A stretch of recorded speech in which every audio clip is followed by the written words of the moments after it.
game of the week is a fun one. Welcome in, Ryan Hennessy alongside Julian Mitchell. High school huddle coming to the end of the season here.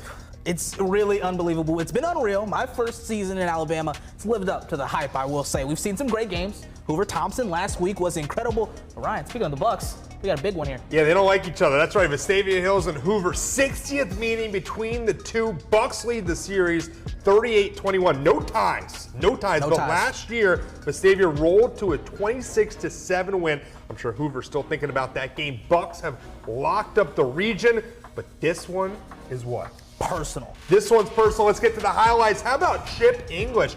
A great job so far. Took over before week one. Doing a great job trying to lock up another win against a rival handoff. It's Mosley for the 4-yard touchdown. J.R. Mosley scores. That makes it 31-14. Extra points good. How about this? They don't like each other. Love the commitment. Love the commitment. How about this one? This is Mac Beeson in for Amari Towns. Touchdown there, more Bucks, 38-14, and that's all you're going to write because that's the final score in this one, 38-20. Coach English took over this program.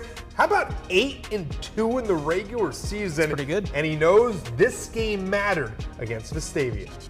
It's huge. It's huge. I was made very clear by the community that this was the big rivalry, not necessarily last week. So happy for our community, happy for the city of Hoover coming out with a big win.